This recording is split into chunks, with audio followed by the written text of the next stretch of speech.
It's Monday, cocksuckers, and you better come prepared because they don't fuck around on Monday. Monday, most people come in, I had such a great weekend. Oh my God, go fuck yourself. That was then, this is now, bitch. It's a whole new set of rules. It's Monday. If you ain't waking up with the taste of blood in your fucking mouth like a shark 5 feet from the shore, you fucked up. You understand? Because Monday is when you go everything else in life. Still, the weekend, you fucking go. Yo, what's going on, everybody? It is Monday. You know what that means. It's motivation time. And it's me and this guy over here on the other side. That guy over there. That guy. You know what I'm saying. It's me, the one and only Amir Sealy, and the man who goes by one name and one name only. Talent.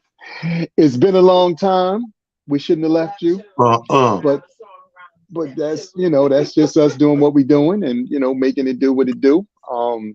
We took off last week, but that wasn't intentional. This man is moving all around the country. He's got, things moving and shaking. And, me, myself as well. We both got things that are happening. So we've been doing everything we can, obviously, to keep this train rolling and to keep you guys. Hold on. I'm a snitch. Let's tell what really happened. Our producer, Prophet P.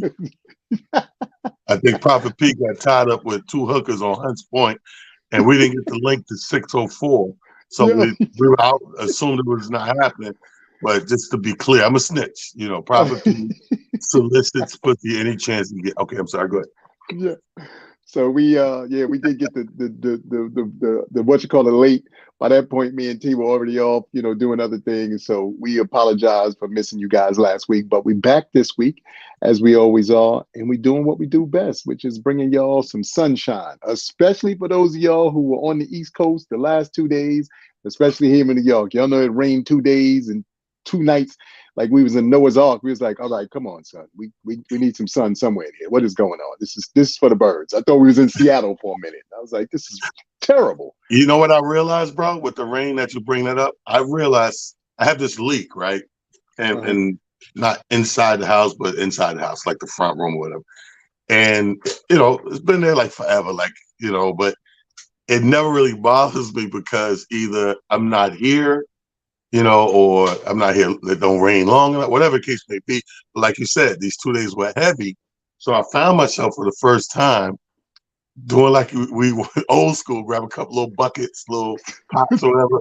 I found myself doing that shit and I'm dumping the shit. And I'm like, yo, there's a lot of rain, bro. Like, and it ain't no heavy leak or nothing. It's like drip.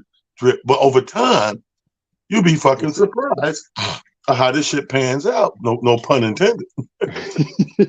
No question.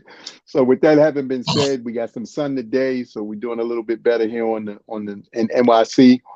But more so than anything, me and this man always kick it off by finding out how each other's weekend went. I'm gonna go first.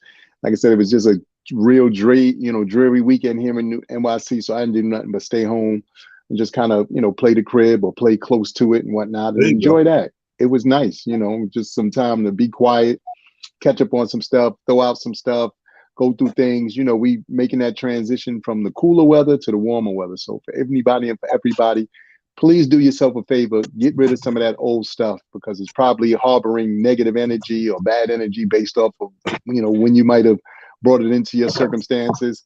Get rid of it. It's a new month. Today's May 1st. We're in a new month. Spring is here. So let's be springy. Let's get into the energy. Let's get into the energy. Let's get right.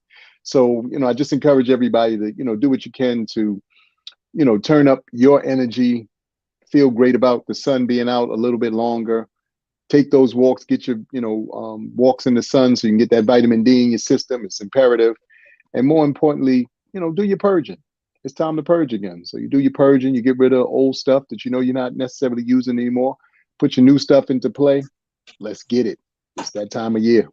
Hey man, I'm not hating on you, brothers. I took the opportunity for Saturday and not so much on Sunday. Sunday, we had the early Knick game, so I had to get up, get the day started early. Which here's the thing about a social drinker: start early, your ass going down early. So started watching the game, having lunch with a couple of beers at 1 o'clock.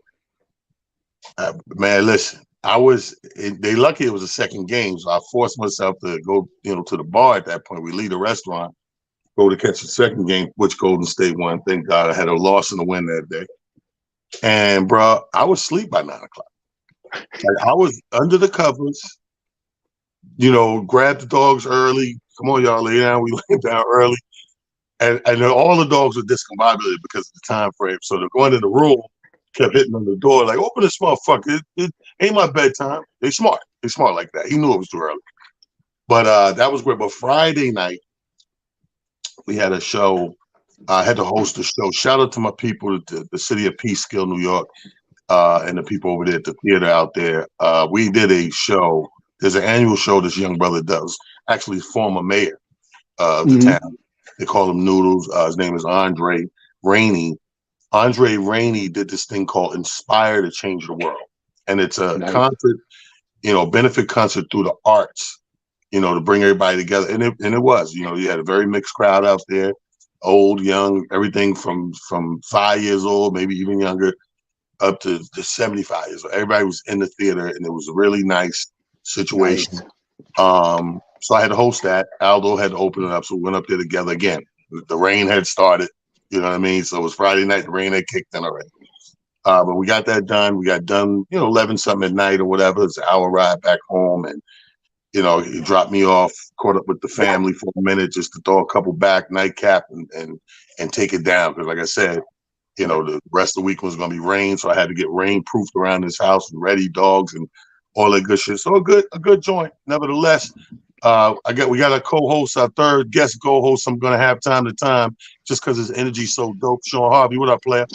What's going on, Sean? How's everything, brother? Man? Good to see you. Yes, hey, sir. Thanks for joining. You're looking good in that LL Cool J red. You already know, man. It's the red and the right trim, the whole trim thing. I'm good right now. We're straight. Well, listen, I appreciate you, man. Welcome to Motivation Monday. Welcome back. This is your living room. Like I told you, more than welcome. That's why anytime, when we doing it, brother, feel free to come on board and have a good time with us. So kicking things off, I'm going to set it off like this. I did a little pre-show this morning. I don't know if y'all seen me on live. I did a little pre-thing to tell people, motivation-wise, one of the things we can do to better ourselves is understanding, meaning this. We all understand the one dimension of us, but we don't understand that there's more than one dimension of us. People always get caught in one dimension, and we're more than one thing. So what happens is I'm finding that people, because they're not doing their due diligence to go out to expound from that one dimension, they find themselves getting in trouble. We watched last week 2 of the top news names from across the street from each other, from CNN to Fox. We watched both brothers been let go. And basically, even though it was 2 different things they were talking about, they both wasn't paying attention to the climate that they were in. To me, Tucker Carlson was just so busy trying to do Trump and the Republicans bidding, he's not understanding what him and that station becomes liable. So it ended up at the end of the day by, assassinating the character of the company that had the electronic voting machines. You fucking with their character, which in ultimate you fucking with the bottom line and their profit sharing. So when you talk dirt there's been over a year, going on 2 years of fake election, the machines. These motherfuckers got a case, and they go, yo, we got to sue you, motherfuckers. Ain't nothing wrong with these machines, but we can't sell them to this nation or this city or this state. We're in business to sell these machines, and they're not fraudulent. But y'all keep putting that out there like that. We're gonna show and prove and sue you, and they won to the tune of $787 million. Now when you get into those numbers, nigga, you just shy of $1 billion. Facts. You right there at 80, which is 20 from $1 billion. So you as a single individual pushed this so much, the company looked at you and said, yo, this motherfucker cost us $1 billion. You gotta go. If he paid attention to the climate, I don't think he would have pushed that agenda so far, given all the different climate stuff going on. Same thing with Don Lemon. This motherfucker, like we ain't in a female revolution. This motherfucker gonna go on record, and the lady running for president, the Haley lady, gonna call her out of her name and age and go, she's past her prime. Everybody know when a bitch get this high, they pass it. I was like, whoa, fam, you can't Wasn't do that. This is the new era. This is the new climate. More importantly, this is the year of the new woman. This facts. woman here is not saying, I want to be barefoot and pregnant. I want to sit home. They saying, nah, I'm in the workplace. Nigga, pay me right. Give me my shit right like you gave him, because I'm smarter than him. And you gave that nigga 80, I want 80. Give him 200, I want 200. I want the benefits. I want everything you're giving him. So him not knowing, paying attention, number two, boom, X'd out, same time frame and everything. We got to pay attention to that other dimension. I said this morning. There's your world and there's the world. Let's be clear. It's your world. That's what we work hard to create. Sean, when you go home, Amir, when you go home, that house should resemble something of what you put together, what you like. You work hard to put those things, whether it's the art on the wall, whether it's the new appliances in the kitchen, whether it's the bathroom decor or your bedroom, whatever, a big screen TV. You work hard to put those things in place so that when you come home, that's your world. You see what I'm saying? Now you're in your world. But to do that, you had to navigate through the world. My mother used to say, do what you got to do so you can do what you want to do. Yeah. You're not going to be able to do what you want to do if you didn't go do what you got to do. Meaning, I know what she meant. Not at the time. I mean, I know later. At the time, I said, my mother's fucking crazy. What the fuck does that mean? Right. As an adult, I'm like, oh, you know, the harder you work, the harder you're able to play. So those are two worlds that are, one is by default. But you got to learn it, though. You got to do your due diligence. Know the climate going on in the outside world. Blah, blah, blah. What I can't do. What's frowned upon. What's illegal. What's legal. Blah, blah, blah. Okay, cool. Once I do that, I know how to navigate when I leave out this door and go into their situation. I know how to navigate and conduct myself. But guess what? I do all that so when I come back to my world, I'm at peace with these three fucking critters, these four motherfuckers running around here, fucking shit up. And I'm happy they fucking, that's how you know you're in a peaceful place. These dogs be fucking shit up. And I'd be happy to be home to witness them fucking doing shit. stuff. No question. Well, go ahead, Sean. Well, first of all, thank you for clearing up a lot and putting things in perspective. And before I start, I want to say, once again, salute to Amir Sealy, purple tie, that's purple bow tie, which is in the Motivational Monday Hall of Fame. Secondly, I kind of do agree with Don Lemon. My second baby mother definitely passed her prime. Now, this is the deal. Boy, you touched on a lot. Pause. But we now live in we live in a polarized society. People don't have feelings for other people anymore via the internet and social media. And I say that to say, yes, Tucker Carlson, who was in his own zone, not knowing that he was damaging the reputation of a voting company, right, that can't get any work. But not only that, there's a second company that's suing Fox for $2 billion. So check this out. The whole Fox commentating crew has wiped out Fox News profits for last year. They made a couple of billion. That's gone. Yeah. But my whole thing is, it seems like we, as a society online, we don't have feelings for each other no more. Tucker Carlson has no feelings for anybody but himself. Even when they warned him to stop, and even when the Dominion Voting Company had all the proof in the world that none of this was fraudulent, he still couldn't pump the brakes and stop and go, you know what? My fault. All this was wrong. Dominion was right. They proved it. There was no voter fraud. And even when he found that out, he still couldn't stop. And this is the problem right now. Polarization and narcissism and the me, and I'm not talking about the Me Too movement, the me, instant gratification of what they call now the alternate reality. You just said it. The world is the real world, and then there's another world. And that's the problem here. Now, Don Lemon, and I'm going to yield my time, Don Lemon can't work. You know when they on the job application, when it said, can you work well with others? Don Lemon can't work well with anybody. To say the things that he said, and the thing, and then he's abusing 2 white women on the show. Right. You can't scream on Babylonian corporate white women on TV and they start crying and you think you're going to keep your job. I call it the Luthelius syndrome. Now, who's Right. Luthelius? That's T.J. Holmes. That's his real name. Hilarious. T.J. Holmes. You can't have sex with white women in corporate America and the white man won't pay you. It's never going to happen.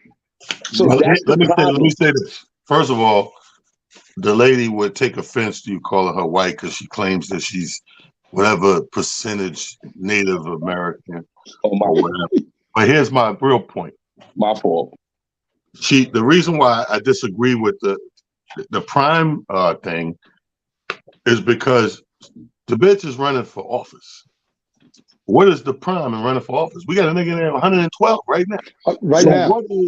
What is her being past her prime if she's running? Now, Don, the reason you know Don's a gay man because a straight man would have never said that. The only way you said one past her prime, you're looking at her that way. But since you're not attracted to women and you're gay, have a husband or whatever, you would say something like, oh, women in 50 past their prime. That's because you're not into women. Right. If you're into women, every man, every heterosexual, goddamn well, that's an incorrect statement. Past the prime. First of all, who looks at a woman that hit a certain number and say, I'm not fucking? Not to mention, to your point, when you in your 50s, if it's done right, you aging like fine wine. So you're not even, nobody's even looking at you like, oh my God, because now you enter a stage of sexiness that doesn't only have to do with looks. You enter a stage of sexiness from the way you carry yourself. You enter a stage of sexiness just from the way you dress. Like all these other things come into factor now. So you hit the nail on the head when you said, Don Lemon was out of control for, his assessment of the situation. The Fox News team, first of all, they've been off the chain since the pandemic started. That whole team went super left the entire pandemic. We were watching, if you were checking out their news story, every 30 seconds, they were telling you to go run, get a shot. You're like, look, guys, I'm gonna need y'all to calm down with the shots. I'm gonna need y'all to calm down with the whole, it's the pandemic and everybody and people are dying and thousands. And you're like, calm down. As Talon would say, settle down. Everybody to settle down. So, you look at it now and, you fast forward, like you said, to where we are now. And Sean Harvey is absolutely right. We are now in such a cancel situation, generally speaking, because I think it's hard to cancel anybody, honestly, because now everybody's got an opportunity to do, be on some sort of social media platform and say whatever they think makes sense and will rile up the crowds. We no longer are taking a moment to, hold on, let me think about this. Let me preface, or let me at least put this in a way that doesn't, necessarily offend anybody, but at least, puts the ideology out here that maybe this is something we need to look at or a specific way we need to look at it. And that's not being done now. Now everything is your fault or her fault or his fault or their fault or whatever. Because, these pronouns, I can't keep up with them. They all over the place these days. I'm like, come on, y'all. They, them, it. I'm all for sometimes I think we speak in Shakespeare. Thus, thou, thither. No, nobody got time for that. Come on, y'all got to stop. Let's get back to the regular stuff that we know. But you take all of that into consideration and the way we are now, and you just like to believe that if we don't do anything else, let's get away from pointing fingers. Let's look for solutions. Let's become solution-based, meaning the way that we respond to situations, have some solutions. Let's not just stand around all day and every day and we just, you know what? It's your fault. You put me in this position and you did this to me and you did that to me. No, you did it to yourself. A lot of y'all don't want to take ownership and take, sense of yourselves. And, I say this all the time. There's nobody more responsible for your well-being or lack thereof than you. Nobody. Some of y'all want to, it's it's my father's fault. It's my mother's fault. No, it's not. They did whatever they could do to the best of their ability during that time. I've had, to y'all's same points, I've had so many conversations in the last 48 hours with people who are like, well, because my dad or because my mom. And I go, well, I want you to just think about this for a second. Your dad or your mom was trying to raise you at the same age you are now, and they had to take care of you and take care of your mom, and maybe if you had siblings, you as an adult right now can't take care of yourself. So I want you to let that rattle around in your head for a while. Oh shoot, I know you didn't think about that. So cut it out.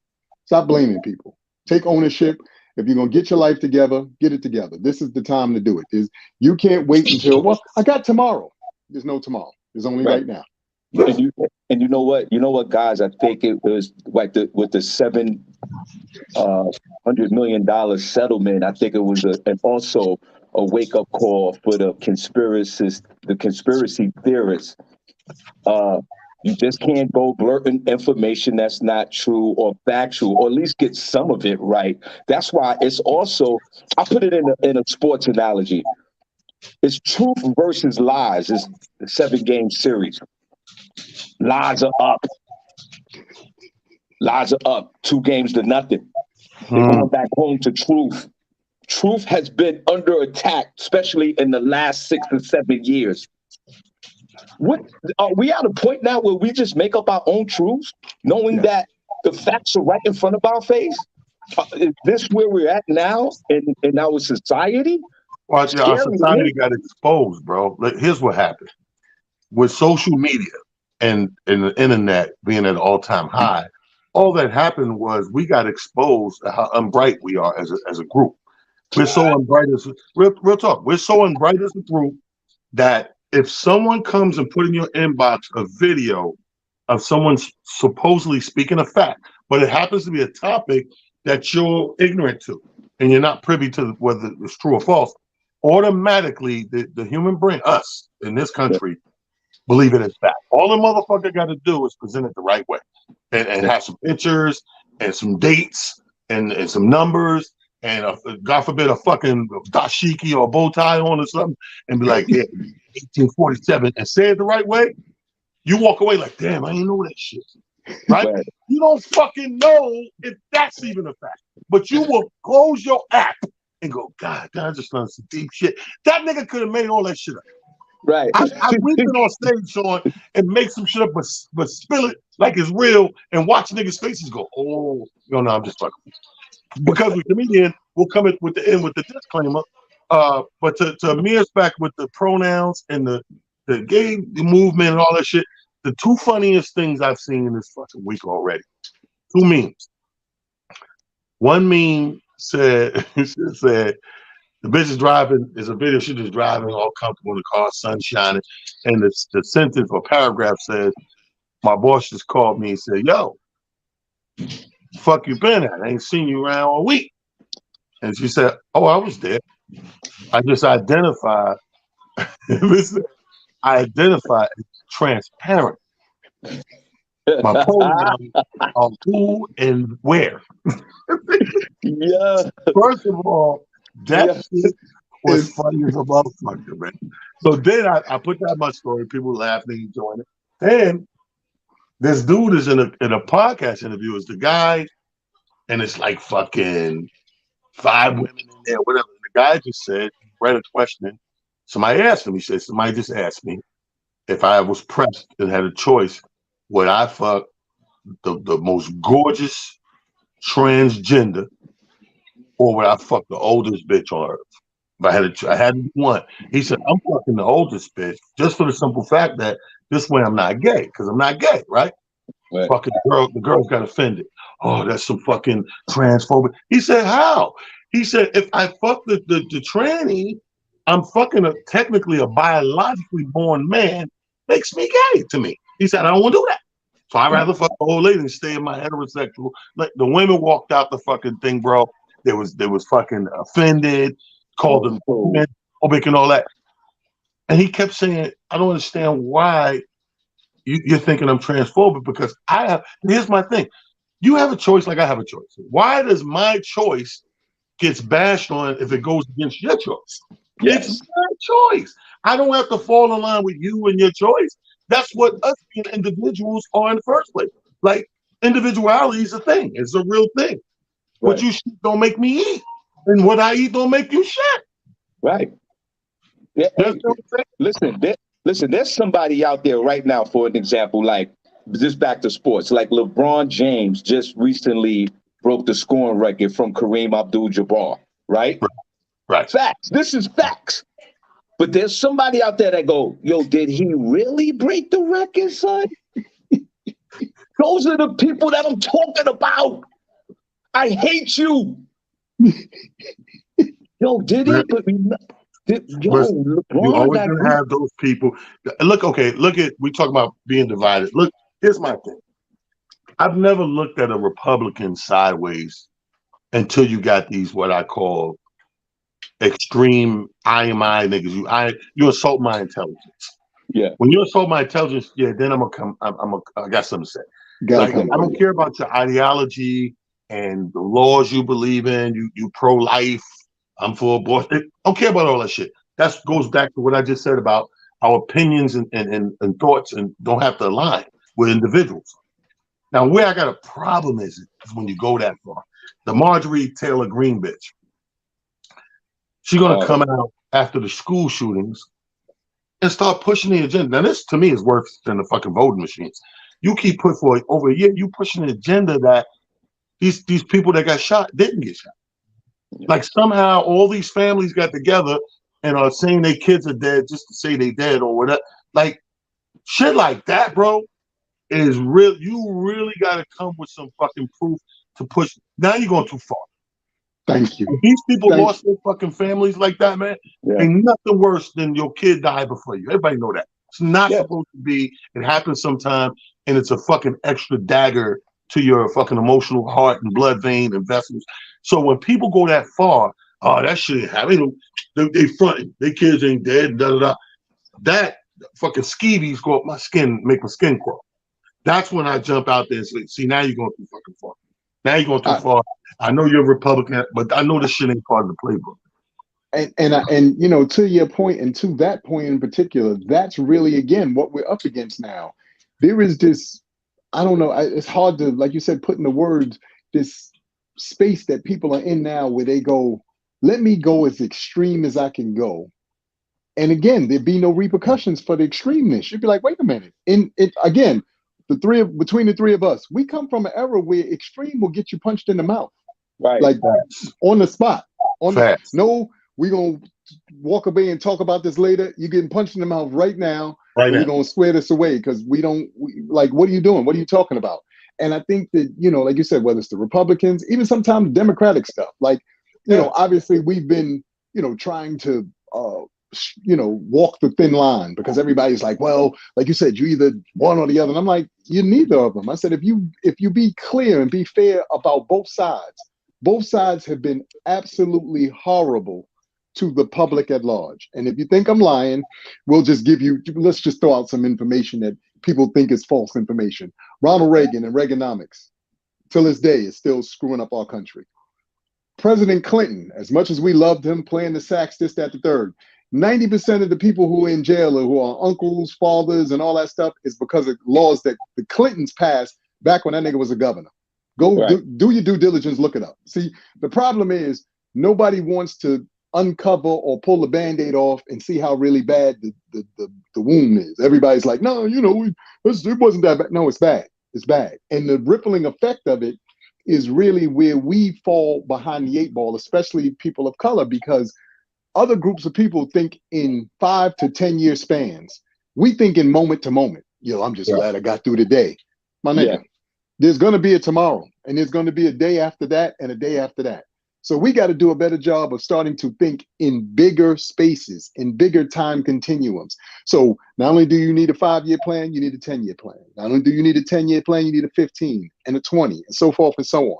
We are watching this world be taken or slipped under our feet because we refuse to have these kind of conversations. Everything to us is, well, you know, it's just the little things. I want to be excited about, you know, Steph Curry and 50 last night. I'm excited about Steph Curry and 50, but Steph is okay. He's not having any issues. And if he didn't score 50 last night, he was going to be okay. Right. That's just the reality of it all. But nobody wants to be, like I said, honest about that. So we sitting around arguing about things that in theory don't really serve us in any way, shape, or form. Meanwhile, the government is just decided that Fed Now, which is, supposedly the new way that, you're going to pay your bills or, use currency, get rid of Zelle, get rid of Cash App and all this. Wait a minute. Nobody said that we was down for all of that. Y'all see the information. They said that the dude who came up with Cash App, he got stabbed in an affluent neighborhood, and that didn't seem weird to not one person. Come on, y'all. Some of the stuff is blatant, like you said, Sean. It's in your face. It's not as I've said on several occasions. How could it be a conspiracy when you can prove it? That's what I'm trying to figure out. It's still a conspiracy. How you can prove it? T, you remember when 2 years ago, me and T were some of the first. Sean, you were a part of this too. We were some of the first to go, yo, this shot thing is a little suspect. I just want y'all to be aware. Now y'all see person after person coming out talking about, okay, well, we did lie, and some of what we said wasn't all the truth. We said that 2 years ago, and y'all were, y'all. I'm like, come on, guys. Some stuff is just blatant and in your face. I just asked it, as I always, and Sean knows this because I said it on his show first. Do your due diligence. Get back to critical thinking. Y'all used to be in grade school, and the first thing the teacher said, hey, today we're going to need the class to put on your critical thinking hats. Go back to that. Stop just taking everything at face value because the masses said it. Who cares? These niggas is idiots. You following idiots into what you call oblivion and then be trying to figure out how'd you get there. You following these idiots. Question their stuff. Ask yourself, does this all add up? There could be parts of it that does, and you're like, okay, that kind of makes sense, but this part over here doesn't make any sense. Then you need to look into that. Don't just, I'm just let it go. Letting it go is let us all down to what you call it. When they, we say it as a running joke. Hey, look, we got this boat and it's a boat ride. Y'all come on. Everybody get on. We're going to be all right. Niggas didn't read the fine print. Wait a minute. Where are we going? Who all going to be there when we get there? You know what's dope? You know what's dope? And Motivational Monday is rocking right now. Amir Sealy says something that's so simple, but I think it's really complicated. He goes, do your due diligence. Yeah. Do your due diligence. I mean, it's something very simple, but it's so complicated for the masses.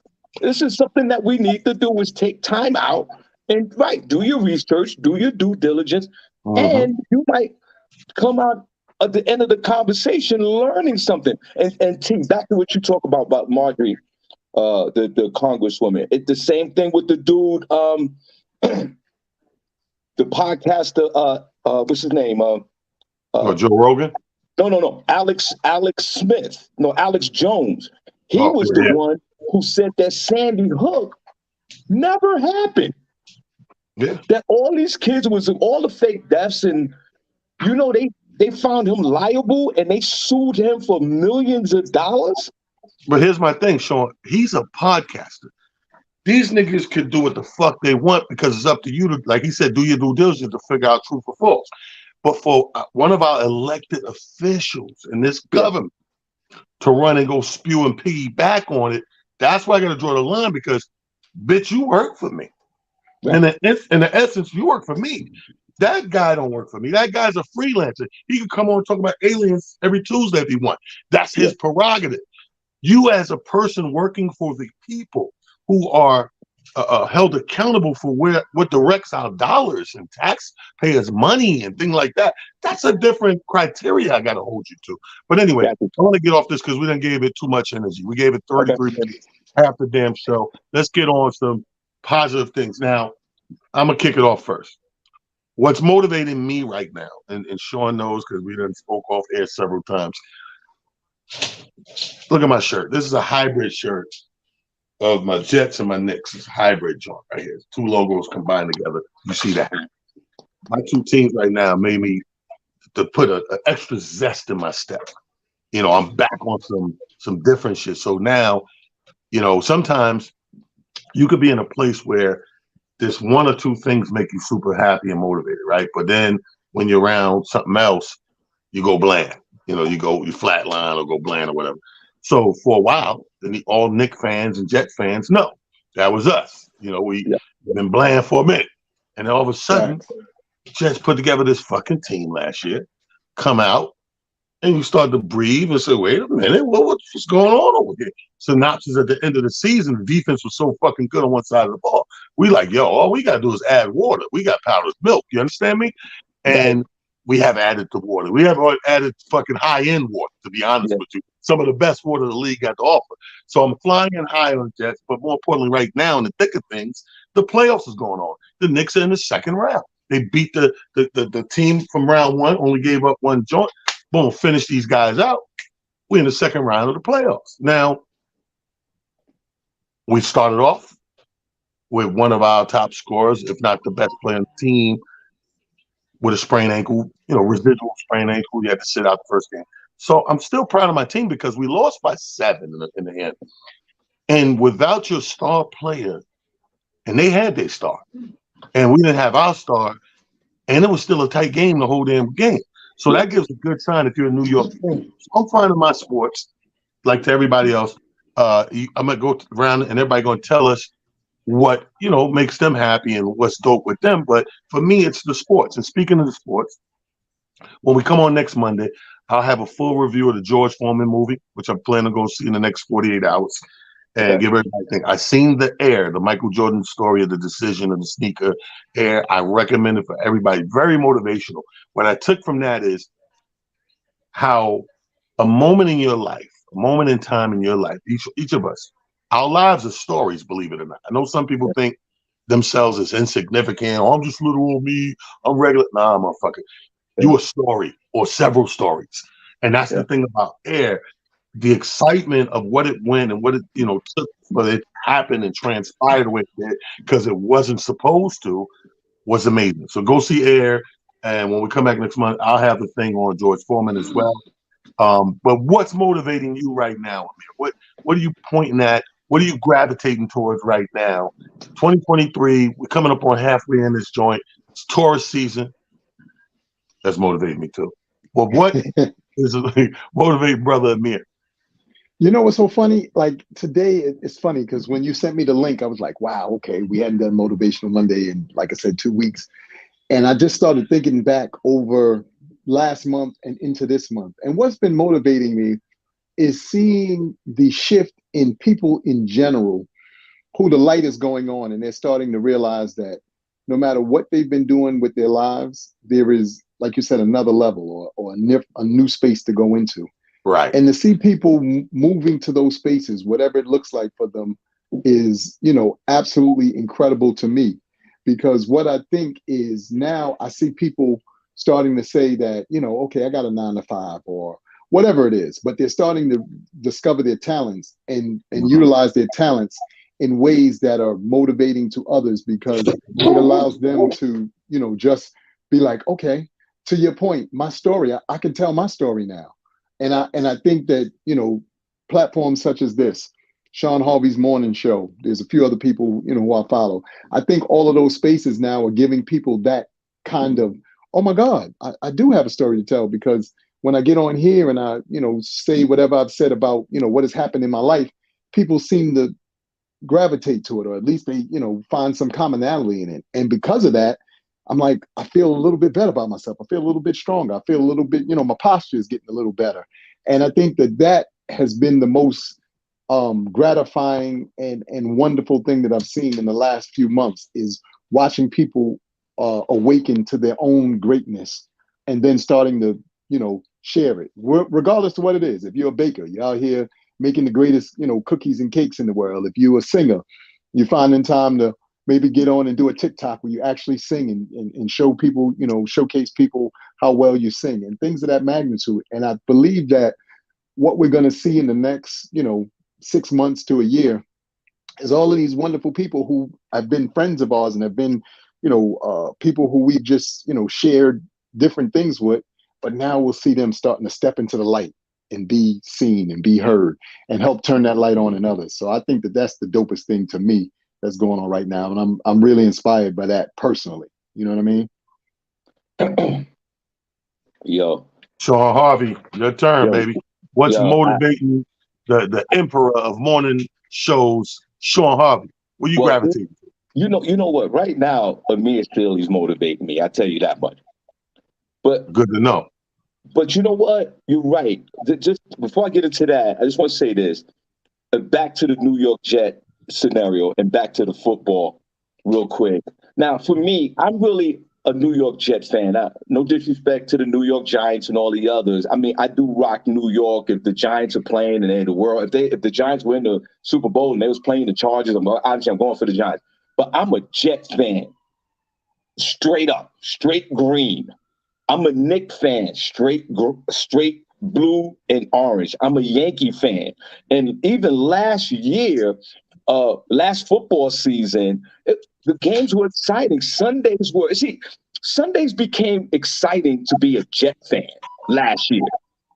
We finished 7-10 or 7-9, 8-9. I can't remember our record, but it became very exciting. And our defense rocked the whole football year. No one got hurt. And you're right. We was just looking for that missing piece offensively. And when Aaron Rodgers became a Jet the other day, I actually called you, T. I said, yo, Aaron's with us. I said, yeah, when you been? And I'm like, wait a minute. I look online. I see him with the number 8 jersey. And that just took being a fan and a supporter to the Jets a whole nother level. And one more thing about motivation. Julius Randolph, I don't know if y'all know this or not, but I know he didn't play, but that man was doing his layups before the game. He was taking some shots. He really did try his best to play. He tried his best to play, but he couldn't. And I saw him at the pregame show doing layups and taking drills, but he just couldn't do it. So that's also a motivating situation for me. But you know what's really motivating me right now? I completed a difficult task here in the house. I did something with my carpet, and so there was a repair that had to be done to my carpet, and I didn't call the dude, and I researched it, and it was something difficult, and I completed the task. I'm not a handyman, bro. Yo, my wife is more of a man in this house than I am. But I completed something, and I was like, I did that. Don't that make you feel good though? Like when you're not a handyman and you do anything, it's a fucking triumph, ain't it? Yo, that was me every Christmas when my kids were little. Like, I'm not a handyman. So if this shit ain't coming together, I'm like, fuck. Now I'm in the middle of the fucking floor, my long johns with a screwdriver and 2 AA batteries. I put this shit together. So every time I achieved that shit, bro, I was like, yes. Because nigga, I'm not. Here's my thing. I had a plan way back in middle school. My plan was get out there, work hard, bust your ass, make enough money that anything you need done, you can pay to get done. Yeah. I'm some real shit.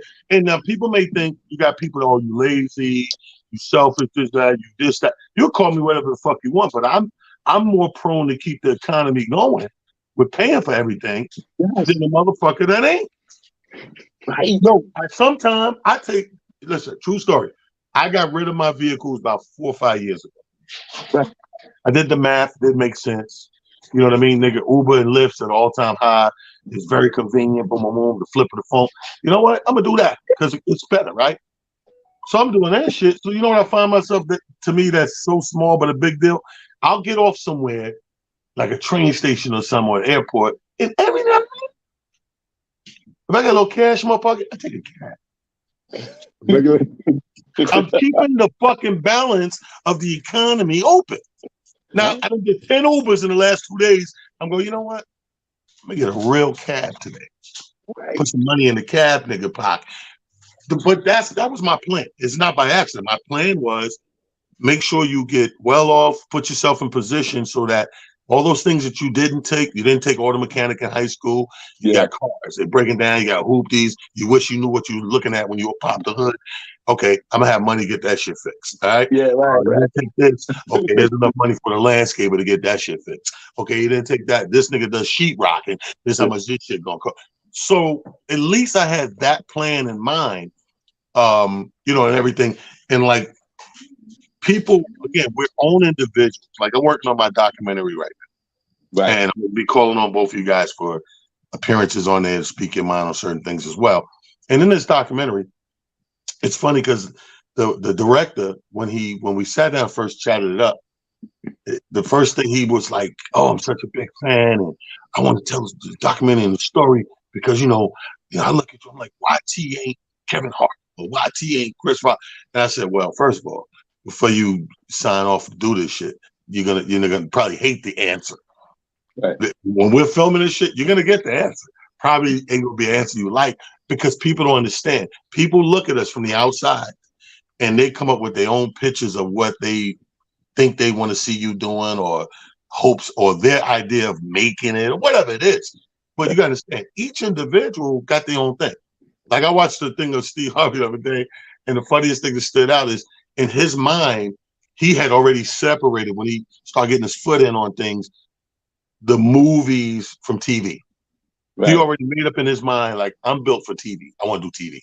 Fuck movies. He was like, dude, I never read a script or read for a thing. When you see me in some sort of movies like Roscoe or some shit, I'm just ad-libbing in on who I am. He said, but that's not my thing. I know I'm a TV guy, right? So for me, I know I'm a stand-up guy. Right. You know what I mean? I'll do the sprinkle little things on the side because it behooves us financially and notoriety-wise, but my fucking legs are planted firmly and hard in this thing called stand-up. It's sort of like Michael Jackson and Prince. You get people all the time that argue about who's better. Prince played the thing. Yeah, well, Mike did this. Da, da, da. Prince followed a vision a little different than Mike. Not even a little, a lot different than Mike. We know of him because of his talent and skills on what level they were, but he wasn't chasing the same blueprint as a Michael Jackson was. And that's okay to have the Michaels and the Princes and the James Browns and all different entities, all chasing or have a different blueprint or structure where they want to go with it. You know what I mean? As both you guys should as well. Let me give another recommendation. You want to be motivated? Watch the Tupac joint, Dear Mama. Okay. Dear Mama, I'll be honest with you. I went in, when I caught on to have some time to finally watch it, it was 2 episodes up. It comes on every week, but I'm thinking it's just a 2-part series, right? Because I see the 2 episodes. So let me knock these out and I watch them. Now, first of all, very motivating to a historian. People who like history, it's a super take on this. I've seen a lot of Tupac shows, from the movies, documentaries. This comes from a totally separate angle because, it's more the mom telling the story and the aunt and the Black Panthers and stuff like that. So it's coming from the historical part of it, and it's intertwining in what we lived through and what really happened. And kind of from the family, they're giving you his viewpoints on some things of how he felt, like when he got shot and he thought it was puffy and big and how that thing was all fabricated and blown out of proportion and it wasn't him and all that. But they know now, in hindsight, learning what they learned with time. So I implore everybody to go see the Dear Mama thing on Hulu. It's really good and it's very informative. And you're getting like 3 lessons each episode as opposed to just about Tupac. You're getting that Black Panther thing. You're getting Afeni and the family, what they went through in the drug era and coming back from that and his incarcerations and all his linkage and stuff. And it goes into depth. So it's really good. So if you want another motivating thing to watch, remember I said Air is a good movie. I'm going to see George Foreman, but Dear Mama is a series. I think they're 4 in now. They're 3 or 4 episodes in now. Click on that and watch that. So back to you, Amir. Let me ask you this question. How long, and I think, let me say this disclaimer first. I think we've all experienced a level, no matter how small or how big, we've all experienced a level of some sort of depression and or stress during the pandemic, especially the first year or 2. By year 3, we were kind of fluently, slowly getting back and outside and less mask and getting on planes and all that. But definitely, let's say that first year and a half, from the minute we start seeing it on the news to the lockdown to the slowly opening up thing. Do you have any indications during that time yourself, Amir, that you could honestly say, you know what, I felt a little depressed during this time, and this is how I know? Looking at it now, hindsight. It's so funny. It's funny because I had that conversation with somebody today, And in the conversation, I was telling the person, I said, hey, we have, come to a space in a state where, like you said, we're trying to transition back into life. I honestly didn't have a moment where I was depressed, and I'll tell you why. I had prepared in my mind when we first, got locked down to the idea that first, obviously, it wasn't going to be that long, and then it turned into what it turned into. But because of you and because of Sean Harvey and because of Mike Sean and certain other people, I had an opportunity to have an outlet, and I had an opportunity to talk, and I had an opportunity to share my points of views on things that I had seen to this point in life. And with that, for me, I was every day was a chance to celebrate and be excited. When you were doing IG After Dark, and we playing Right. the music and everybody's rocking, and we having a good time, and the chat is live and all that stuff. And the fun thing about it is you got to remember too, during this time, because people weren't working, we could stay up till the wee hours of the morning. So you're up at 4 or 5 o'clock in the morning talking smack and being silly and all this stuff. And I just thought that it was dope. So for me personally, I didn't really have a moment during any of that. Now, was I saddened by losing friends and people that I care about? No question, as we all were. We lost, people who were near and dear to our hearts. So that, was a big hurdle to have to get over. But just to say depressed, I never got to that. Even to the point that when we got, I don't know if y'all remember, but there was a point when nobody was outside. And my oldest brother had said this to me. He said, hey, man, I challenge you to go out and go into the city and just look at the city from the standpoint of people not being there and look at the beauty of it. So I would go out and start at 57th Street and walk all the way down to the village. Oh, and nice. if you would look, you can stand in the middle of the street and take pictures and look at the architecture and just really drink in our city in a way that you weren't able to do it prior to, the pandemic, because Fifth Avenue and places like that would always be overly crowded. And again, Right. you happy to see that stuff coming back. The one time that I did become very saddened, I wasn't depressed, but I became saddened, was, I don't know if y'all remember, but there was a point when they boarded up Macy's on 34th Street. Like they had boarded it up and made it look like it was almost abandoned. That messed with me only because my entire childhood was predicated on going to Bloomingdale's and going to Macy's as a kid, because that was, my mom's thing. She would take us downtown, myself, my younger brother, my brother Malik and my sister. And she'd be like, look, we're going downtown and, y'all don't touch anything, all the stuff that, your parents used to say back then. But I always thought it was cool because, you get in there, you see Macy's and you see Bloomingdale's and the places look like a palace to you because you're a little kid. And then it'd be followed up by a trip to McDonald's or Burger King or something. And you'd be like, oh, we're going to get McDonald's on top of this too? Shit, this is the truth. So to see Macy's boarded up, it just threw me because I was like, I was like, please tell me that Macy's isn't going away, because this has been everything to us, whether it was school shopping, whatever. It threw you aback. Yeah, it threw you aback. But you can't point out any real depressed states. What about you, Sean Harvey? Any times? No, I wasn't depressed for it. I was more fearful of it. I couldn't. I had to stop watching the Andrew Cuomo death count morning show. I had to stop doing that.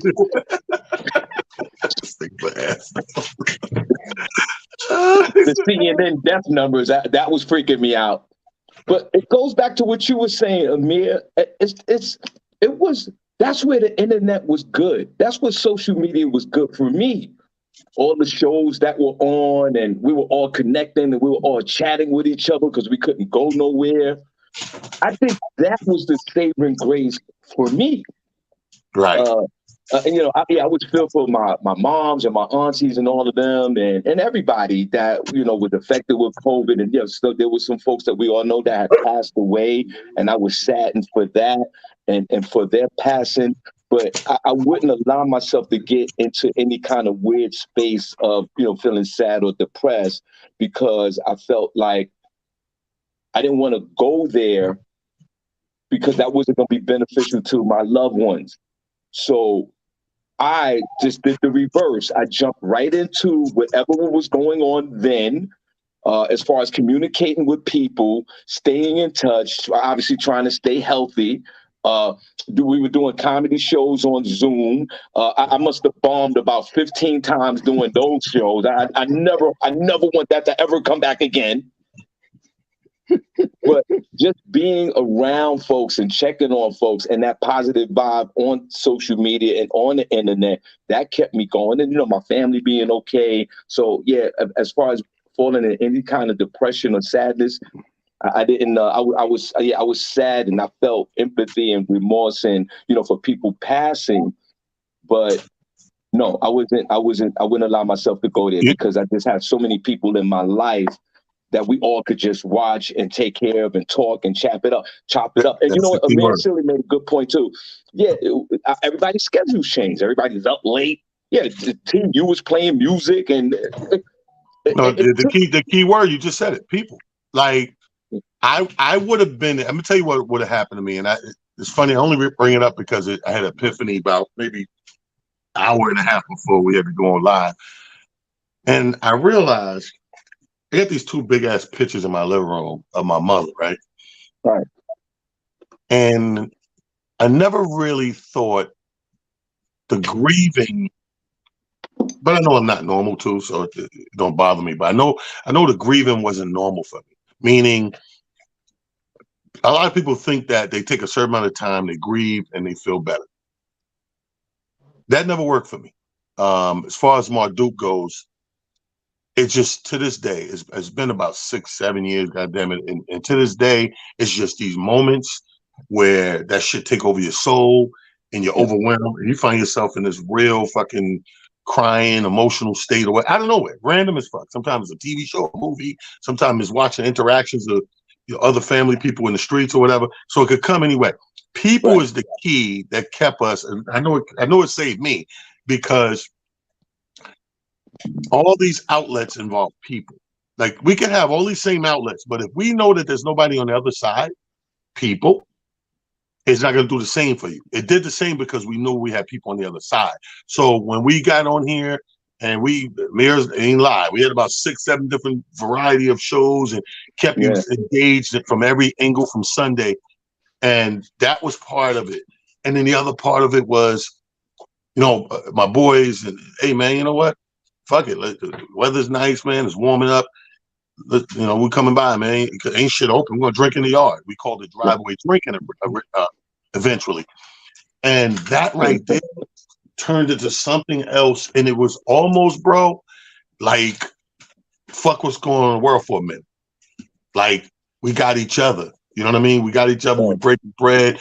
And when I tell you, we just got more and more creative as the weeks went by. The next thing you know, when the shit was gone and the world supposedly back to normal, niggas was like, fuck the world, B. You can't do it right now. You can't do it this week. It's going to be 90. I'm like, bro, I'm back to work. Everybody is like, because keep it real with you. Like Amir said, time and days blended. So we was doing this shit on a Monday or Wednesday or Thursday. It didn't matter the day of the week. So then as things slowly open up, we find ourselves maybe a Sunday. Everybody's off from work, maybe a sporadic Saturday, whatever. But at the end of the day, the word is people. I said this shit a gazillion times during the first year of the pandemic. It proved what I was saying for a long time. I've been saying my whole career, and people just look at me or whatever, anyway out there. I always said people need people. I don't care fucking who you are. I don't give a fucking. And you know who learned it harder than me and you, Sean? See, guys like me and Sean, we still get our feet and hands dirty. We still go to the rooms in Brooklyn and Queens and Long Island and Jersey. We still working on a certain level, even though, talent plays the guard and he played this and that. Yeah, but talent still keep boots on the ground and want to keep his sword sharp, so to speak. So even in doing that, we those guys, right? So we had, when it slowly opened up, the first capabilities came to us. Me, you, our type, the DJs, the poets, all the people that could go out and get they reps in the smaller venues. The huge artists that wouldn't be caught dead in a small venue started starving. Right. Them niggas couldn't get out. They was like, yo, the fuck? And even when they did get out, you had to deal with all of these. So now, if you getting 20 grand, you ain't getting 20 grand because we can't put 20 grand worth of seats in it. Yeah. Now I need you to do it for 7. Yeah. and he had to because of that shit. So I was grateful with the grace of God at that time. Never have I been so happy not to be the largest thing in the room. Right. I was hear like, you. thank you for me being this mediocre nigga. Yeah. I'm gonna milk my mediocre. So guess what? Fast forward 3 years later, now all those people are trying to play catch up and get their ducks in a row. Now, mind you, we've been getting our shit in a row a year and a half, 2 years straight now. Yeah. They still just getting their feet planted. Now you're just starting to see the Taylor Swifts go on tour. The J-Lo working on tour. This one working on tour. New Edition's back out. Blah, blah, blah.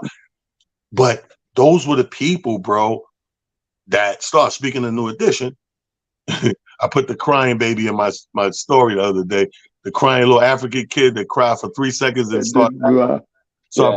I put the meme up when you get kicked out of New Edition, but then you end up marrying Whitney Houston. So the nigga crying, then he started laughing right away, like nigga, I left the come up, but I didn't came up. Yeah. I left one come up and I didn't came up, nigga. So no, but I mean that stuff is real talk. I see how the hour flew by. So we done gave half our show energy to the other shit, but it needs to be said. These things need to be tapped on. We need our people to hear it, because if we don't pull the coattail, people just continue to do what they do, right, wrong, or indifferent. It takes some time for somebody to say something from outside your earlobe and go, "Oh, wait, what? I ain't looking at it like that." That's what I'm talking about. We got to start looking at it like that, whatever that is. It's your world, and then there's the world. Right. You have to be able to navigate between two if you want to come to that conclusion of other side of depression, other side of stress. And keep in mind, depression and stress eludes itself and makes its way to bigger problems medically. Yes. Medically. Yeah. When you see motherfuckers with the shingles and all that shit, and that shit come from stress, like all these type of things, that those flare-ups, no motherfuckers get stressed out, boom, flare that ass up. You know what I mean? So stress, depression, like Amir said, I'm glad that we came out on the other side where people have tapped into their other side of things that they're capable of doing. Okay, yeah, I work for this corporation, but that's not it. Now I'm gonna try this shit. Yeah, I've been sitting on my thumbs and twiddling and shit. I'm gonna try this shit, and for a lot of people, it's working. You know what I mean? Yeah. So kudos to you if you're doing something, not just to be doing it because people are doing it, but you really wanted to do it. All the best to you. God bless you, and I hope it make it happen. I'm your boy Talent. This has been Motivation Monday with Amir Silly, my boy Sean Harvey sitting in with us today. Guys, great show once again, and we're looking forward to a great week. I'm sure I'm going to see y'all. We're going to throw them back and break bread. Okay. Shout out to our super producer. It's all good. Sean Harvey Morning Show. Tell him. Sorry about that, Sean. Sean Harvey Morning Show, Monday through Friday, 7 a.m., 9 a.m. on all social media platforms. And I appreciate you guys. And actually, I'm definitely motivated now. I'm going to go clean the kitchen.